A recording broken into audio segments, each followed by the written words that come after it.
sudah lemah. Langsung ngamuk-ngamuk, wah udah lemah nih jin. Berarti kalau udah ngamuk-ngamuk berarti jin sudah lemah. Jadi kalau yang gampang ngamuk, ya berarti jinnya sudah lemah Pak. Ibu-ibu yang ngamuk mulu nih istri saya. Berarti jin dalam tubuhnya sudah lemah. Tinggal dikasih pemantapan biar zikirnya mantap. Nah, jadi jamaah rahimakumullah, mempersempit jalan setan itu dengan makanan. Nah, bulan Ramadan ini mempersempit jalan setan. Makanya bapak-bapak, ibu-ibu semua semangat ibadah. Tahajud, duha, baca Quran, ke masjid, sedekah. Kenapa? Karena jalan setan itu sempit. Sempit. Maka kemudian kata Nabi, sehari kita berpuasa itu dijauhkan dari api neraka 70 tahun. Karena kita sudah menjauh dari jalan syaitan.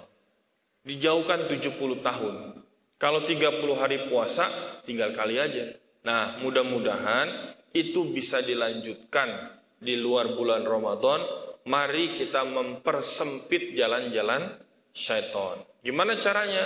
Dengan memperhatikan makanan kita. Nah, kalau makanan itu sudah merajalela, terlalu banyak yang rusak, udah haram, kemudian tidak baik lagi, itu sangat bisa mengganggu akidah kita. Coba aja lihat itu kan. Semuanya hampir yang musyrik itu gara-gara makanan. Gara-gara makanan. Yang melakukan kemusyrikan, kemungkaran itu semuanya gara-gara apa yang masuk ke dalam mulut dan perutnya. Yang rampok gitu ya. Itu gara-gara yang masuk ke dalam perutnya. Ada yang berzina, gara-gara apa yang masuk ke dalam perutnya. Sampai yang keluar dari Islam itu cuman gara-gara perut, gara-gara makanan. Ya. Oh tapi kan dia miskin Ustaz, itu berarti sering puasa. Iya sering puasa, tapi pas dikasih makanannya, ya. Nah disitulah kemudian mulai berjalan setan ke dalam tubuhnya. Maka terjadilah kemusyrikan.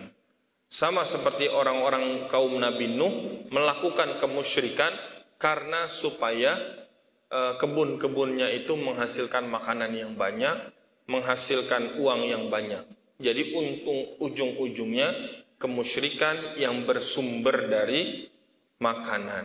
Nah, jadi mudah-mudahan pada ayat ini Allah Subhanahu wa taala bisa menjaga kita kalau kemudian kita juga bisa menjaga makanan-makanan kita. Mulai dari Ramadan ini, mudah-mudahan kita bisa mulai maksimal dalam menjaga ibadah kita dan menjaga makanan yang masuk ke dalam mulut kita. Jangan lupa makan kurma ya, ini bagian dari sunnah Nabi. Ini adalah bagian dari ciri orang-orang yang dimasukkan oleh Allah ke dalam surga. Karena orang-orang kafir nggak suka makan kurma. Cuman orang beriman aja yang makan kurma, Pak. Ya, kalau makan pizza, makan apa lagi? Lain-lain orang kafir juga makan. Tapi kurma itu hanya orang-orang beriman. Dan yang suka kurma itu cuma orang beriman. Jadi hati-hati dengan dua makanan Pak. Satu kurma, dua air zam-zam. Kenapa? Kalau kita mau lihat kita itu munafik atau enggak, coba minum air zam-zam. Minum air zam-zam, terus nggak usah cerita-cerita Pak. Cukup Bapak rasain aja. Kok rasanya gini ya Ustadz ya? Kok saya nggak enak, nggak senang minum air zam-zam? Nah, hati-hati. Berarti ada sifat munafik berat dalam tubuh kita. Karena kata Nabi, orang beriman itu kalau minum air zam-zam itu ketagihan terus. Kepengen lagi. Nah kalau kita nggak doyan, nah ini hati-hati nih kalau kita nggak doyan sama air zam-zam. Yang kedua, kurma. Karena orang beriman itu senang makan kurma. Nah mudah-mudahan ini dilatih. Kalau kepengen jadi orang beriman, coba dilatih minumnya air zam-zam. Makannya kurma. Ya pengorbanan lah. Berapa tuh air zam-zam 5 liter kan? Lumayan harganya. Nah mudah-mudahan ini bisa hijrah dari yang namanya makanan. Dan Allah merubah akhlak kita juga karena makanan. Wallahu a'lam bishawab. Silakan nanti kalau ada yang ingin ditanyakan dipersilahkan. Baik.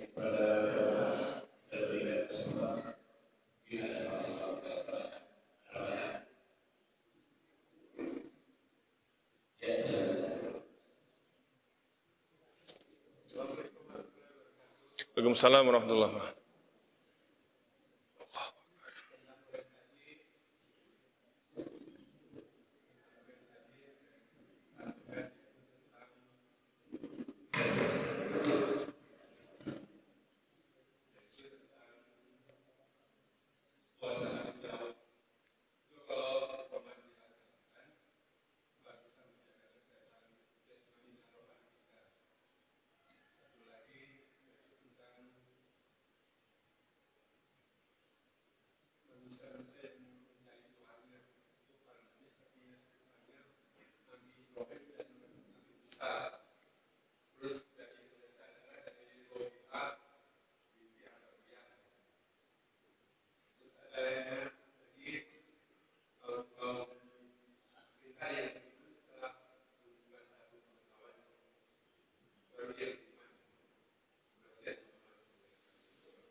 Bismillahirrahmanirrahim. Jadi Bapak Ibu rahimakumullah, puasa terbaik adalah puasa Nabi Daud alaihissalam.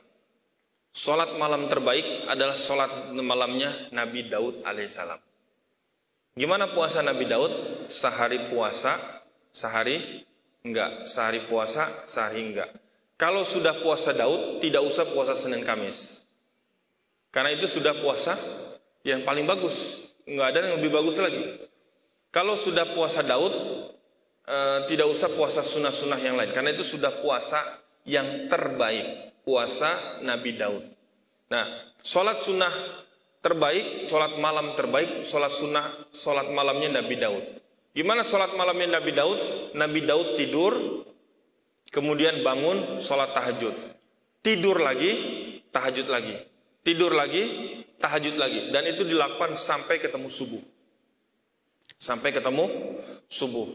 Coba aja Pak begitu. Nah, nanti tidur sebentar habis sholat taraweh, bangun ntar kebangun, mendusin jam 11 tahajud. Tidur lagi, bangun, mau ada bola, tidur lagi, bangun lagi, tidur dulu, bangun, tahajud lagi. Nah, tidur lagi, bangun lagi jam 4, tahajud dulu bentar 2 rakaat. Nah, ini kan latihan kan? Nah, ini sholat malam terbaik. Sholat malam terbaik, sholat malamnya Nabi Daud. Apakah bisa menjaga kesehatan jasmani rohani? Oh iya pasti. Puasa itu asyamu junnah. Puasa itu menyehatkan badan. Menyehatkan badan. Jadi ini sudah nggak bisa ini. Kita ini Pak, organ tubuh kita itu sebetulnya harus berhenti dari mulai jam 11, jam 12 sampai jam 3 sore itu harus berhenti. Kenapa? Karena dia bagian membuang sel-sel yang rusak, kemudian menghidupkan lagi sel-sel yang baru. Ya, ini pertama nih Pak.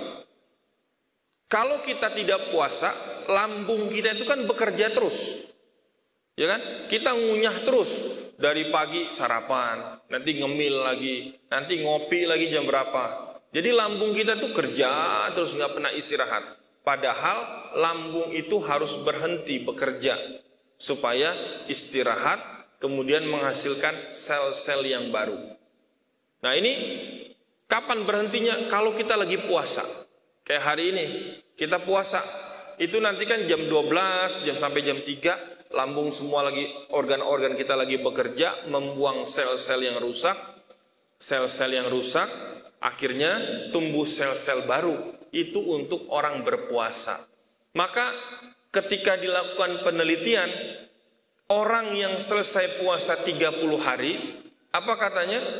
Seperti bayi yang baru lahir. Bayi yang baru lahir itu gimana?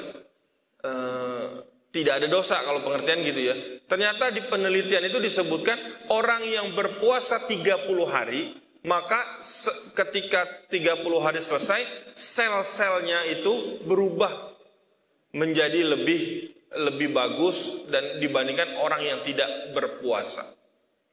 Nah, ini penelitian banyak yang menemukan Pak. Yang kemudian masuk Islam juga akhirnya adalah para peneliti itu. Menemukan kebenaran setelah mereka mempelajari ilmu, kemudian akhirnya masuk Islam. Nah ini tentunya secara jasmani, secara rohani, itu pasti ini. Ada ketenangan semuanya. Dulu pernah ada om saya Pak, itu diperiksa badannya, kesehatannya itu sehat semua, general check up semua sehat semua, tapi bingung. Saya bilang apa? Kok badan ngerasa sakit tapi semua badannya sehat? Wah cuman 2 nih om obatnya. Saya bilang 1 benerin sholat, yang kedua banyakin puasa. Nah, awalnya puasanya cuma Senin Kamis, lama-lama berubah jadi puasa Daud. Kenapa? Karena beliau menemukan kenyamanan, tenang hatinya. Yang marah-marah, yang kemudian gampang stres, nah coba diterapi dengan berpuasa.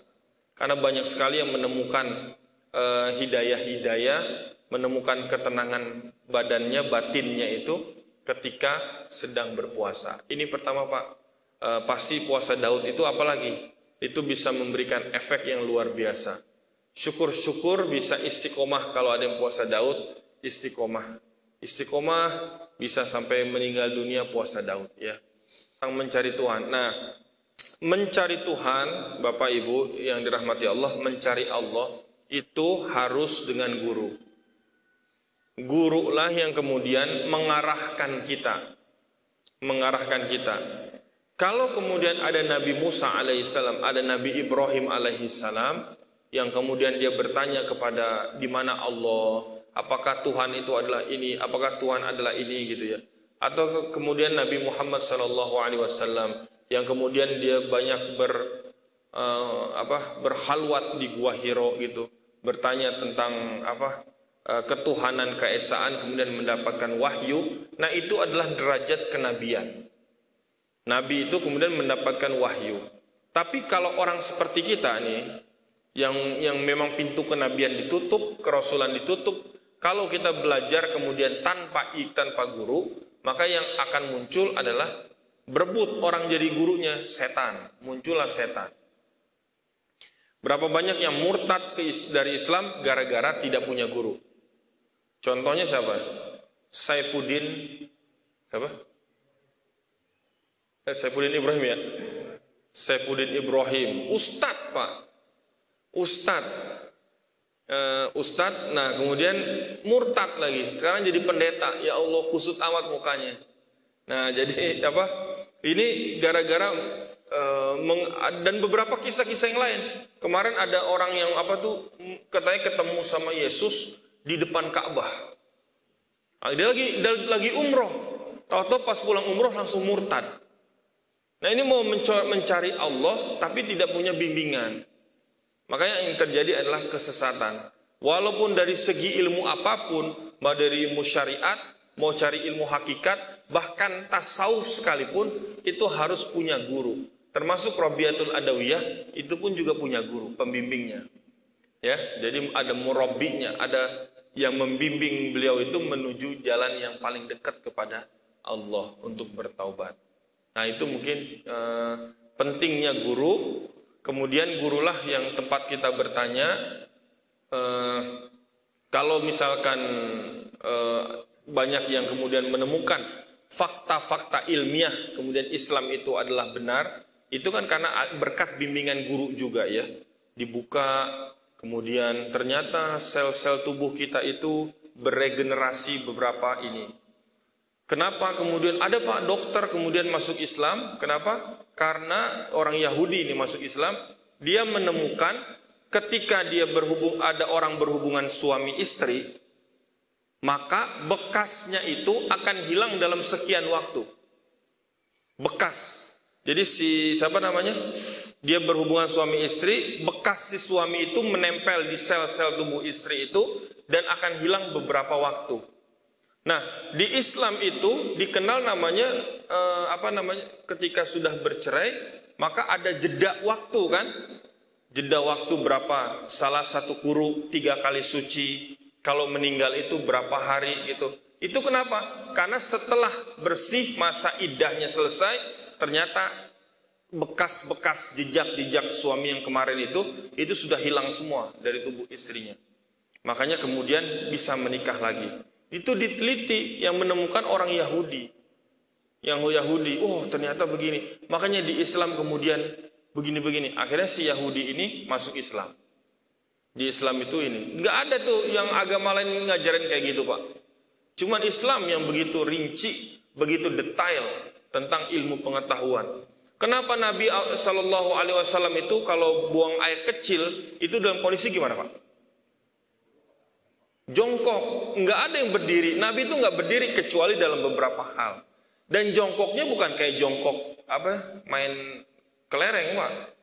Jongkoknya juga jongkok ngedudukin salah satu kaki. Nah, jadi bukan kencing berdiri kayak di hotel-hotel atau di mana, di kantor-kantor gitu kan, dalam kondisi berdiri. Kemudian kalau nggak bisa berdiri di toilet-toilet itu kan, di mall-mall gitu. Atau masuk ke dalam kamar kecil itu nggak ada itunya, nggak ada bisa jongkok, minimal duduk gitu kan, duduk di toilet. Nah, itu kan bukan ajaran Nabi. Ternyata ketika diteliti, ketika Nabi menerapkan cara Nabi, buang air kecil aja itu ternyata menyehatkan badan kita. Nggak ada yang tersisa air seni itu di dalam tubuh kita. Subhanallah, ini ajaran Islam itu luar biasa. Asal dibimbing kita oleh guru kita. Apalagi belajar Quran, harus ada gurunya lagi. Kalau enggak ya terjadi banyak penyesatan dalam baca Al-Quran. Wallahu a'lam bishawab.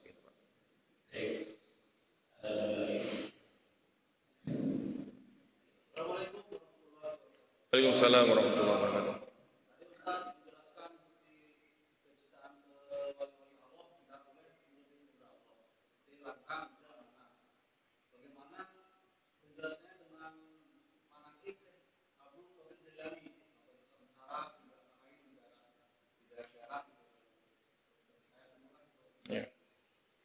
Ya.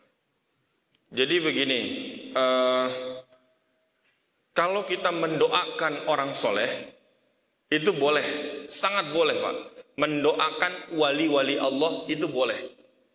Ada Syekh Abdul Qadir Jalani, ada kemudian Habib-habib kita, guru-guru kita, itu sangat diperbolehkan mendoakan mereka. Nah, mendoakan Rasulullah juga dengan bersalawat kepada Nabi Shallallahu Alaihi Wasallam. Yang tidak boleh, jadi apakah kita boleh ziarah ke wali-wali? Boleh, boleh. Satu, untuk mengingat kita tentang nikmat dan siksa kubur. Yang kedua, mengambil ibroh dari perjalanan para wali-wali kita, menegakkan dinul Islam di atas Pulau Jawa, di atas Indonesia. Itu penting Pak. Dan kalau kita bawa anak kita itu, ini sambil ngajarin, ini pejuang Islam, gini. Habib ini yang gini-gini, wali ini adalah ini, sunan ini begini-begini, gitu kan, kita bisa menjelaskan. Nah, tapi yang tidak boleh ketika kita punya hajat. Kita punya hajat, mohon maaf ya, kita datang ke makam wali-wali itu, kemudian mengadukan hajat kita kepada mereka, kemudian dengan beranggapan mereka akan mengadukan hajat kita itu kepada Allah. Nah, itu yang tidak boleh. Termasuk jangankan ke makam wali-wali, ke makam Rasulullah aja, kita mengadukan hajat kita kepada Rasulullah, itu tidak boleh. Tidak boleh. Sangat-sangat tidak boleh. Oh, itu malah kalau ada yang doa Pak, mengangkat tangan aja di depan makam Rasulullah, itu sama polisi-polisi langsung diusir. Kalau ada yang ngangkat tangan di makam Rasulullah. Kalau mau ngangkat tangan doa disuruh ngadep ke kiblat, bukan ngadep ke makam Rasulullah. Itu kalau di sana langsung diusir. Itu banyak tuh Pak, orang-orang Pakistan, orang-orang India kayak gitu. Nah, diusir. Nah, itu mendoakan para wali-wali Allah itu sangat diperbolehkan. Karena kenapa? Doa seorang muslim kepada saudaranya tanpa diketahui sama yang bersangkutan, maka doanya itu makbul. Dan malaikat akan mengaminkan dan mendoakan yang sama. Itu Pak. Ya Allah, luaskanlah kuburannya, lapangkanlah kuburannya. Apa kata malaikat? Amin. Ini kata Nabi nih, amin. Kemudian apa kata malaikat? Kemudian kata Nabi, malaikat mendoakan yang sama buat kita. Ya Allah, nanti kalau dia meninggal, luasin juga kuburannya, semua. Lah, logikanya, lebih cepat mana doa kita mendoa malaikat? Lebih cepat doanya malaikat, karena malaikat nggak punya dosa, kita punya dosa. Nah, itulah maksud kita mendoakan orang lain, mendoakan para wali-wali Allah dengan berbagai macam zikir-zikir dan sebagainya. Tapi sekali lagi yang tidak boleh digarisbawahi adalah ketika kita itu mengadukan hajat kita kepada Rasulullah, pada orang ini, kepada orang-orang yang sudah meninggal dunia, dengan harapan mereka akan membawakan hajat kita itu kepada Allah Subhanahu wa Ta'ala. Nah, ini masalah akidah. Nah, jadi kalau yang selebihnya mendoakan itu sangat diperbolehkan. Berziarah sangat diperbolehkan. Bahkan Nabi juga menyuruh kita untuk berziarah, mengunjungi. Ziarah itu mengunjungi Pak, mengunjungi orang-orang soleh. Apalagi ada keterangan kan, wala taqulu liman yuqtalu fi sabilillahi amwat. Jangan kamu kira orang-orang yang mati di jalan Allah itu mereka itu mati. Bal ahya, mereka itu hidup. Mereka itu sebetulnya adalah hidup. Nah, tapi sekali lagi pengertiannya, kita tidak boleh meminta hajat kita seperti orang-orang kafir Quraisy meminta kepada Lata, Uzza dan Mana. Dengan harapan Lata, Uzza, Mana itu akan menyampaikan hajat mereka itu kepada Allah Subhanahu wa taala. Jadi kalau doa langsung aja kepada Allah. Wallahu a'lam bishawab.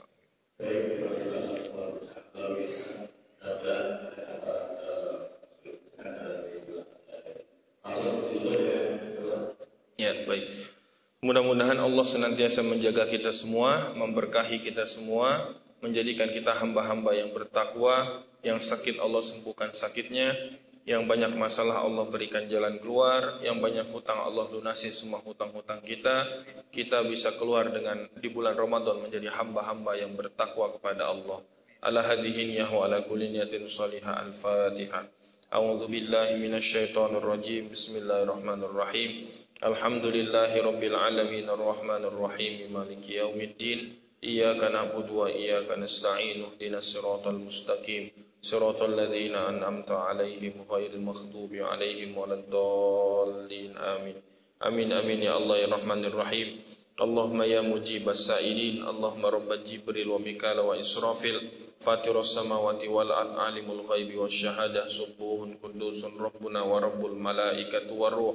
Allahumma innaka ta'lamu anna hadhil qulub qad ijtama'at ala mahabbatik wal taqat ala ta'atik wa tawahadat ala da'watik wa ta'ahadat ala nusrati syari'atik fawathikillahumma rabitataha wa adimuddaha wahdiha subulaha wa mla'ha binurikal ladzi la yakhbu washrah suduraha bifaidil imani bik wa jamili tawakkuli alaika wa ahiha bima'rifatik wa amitha ala syahadati fi sabilik innaka ni'mal maula wa ni'man nasir.